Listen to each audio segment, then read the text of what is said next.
வணக்கம் சகாக்களே. இப்போ நீங்கள் பார்த்துட்டு இருக்கிறது பார்த்தீங்கன்னா பிளைண்ட் பசங்களோட வாலிபால். இந்த மேட்சை நீங்கள் சவுண்டோட பார்க்கணும்னு நினச்சிங்கன்னா வீடியோட எண்டில் பார்த்தீங்கன்னா நான் சவுண்டோட அந்த மேட்சை நான் வந்து ப்ளே பண்ணியிருக்கேன். மறக்காமல் பார்த்து என்ஜாய் பண்ணுங்கள். இதோட ஃபுல் வீடியோ பார்த்தீங்கன்னா ஹேஷ் கிரிட்டிக்கில் இருக்குது. பார்க்க மறந்துருந்தீங்க அப்படின்னா அந்த வீடியோட டிஸ்கிரிப்ஷனில் செக் பண்ணுங்கள். அதோட லிங்கை நான் டேக் பண்ணி வச்சிருக்கேன். மறக்காமல் போய் செக் அவுட் பண்ணுங்கள். என்னடா ஹரி டெக் தமிழ்னு சொல்லிட்டு டெக்னாலஜி சேனல் வச்சுட்டு ஸ்போர்ட்ஸ் வீடியோ போடுறேன் அப்படின்னு நினச்சிங்கன்னா, அதாவது ஒரு நார்மல் வாலிபாலுக்கு கிரிக்கெட்டுக்கு இருக்கிற அந்த ஸ்கோப்பை காட்டிலும் பிளைண்ட் கிரிக்கெட்டுக்கோ வாலிபாலுக்கோ இருக்கிற ஸ்கோப் வந்து ரொம்ப கம்மிங்க. அதுக்கோசரம் தான் நான் வந்து இந்த அதாவது பிளைண்ட் வாலிபாலையோ கிரிக்கெட்டையோ நான் வந்து தரத்தை உயர்த்தணுங்கிறதுக்காக இப்படி வந்து ஒரு முடிவு எடுத்திருக்கேன். அதாவது என்ன சொல்றது, மே மாதம் 29ஆம் தேதி புதன்கிழமை, அதாவது நாளைக்கு இந்த மேட்சை பார்த்தீங்கன்னா நான் லைவாக டெலிகாஸ்ட் பண்ண போகிறேன். ஒரு மேட்ச் வந்து 4 டீமுக்கு இடையிலான ஒரு பரபரப்பான மேட்ச் வந்து வெயிட் பண்ணிட்டே இருக்கு. நீங்கள் யாராச்சும் அந்த மேட்சை பார்த்து சப்போர்ட் பண்ணணும்னு நினச்சிங்கன்னா அதாவது ஹரிடெக் தமிழில் சப்ஸ்கிரைப் பண்ணி வச்சுக்கோங்க.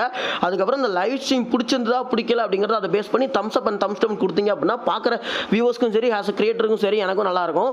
ஓகேங்களா? நாளைக்கு வந்து இந்த வீடியோ வந்து சும்மா அந்த மாதிரிலாம் இருக்காது. ஓகேங்களா? கமெண்ட்ரி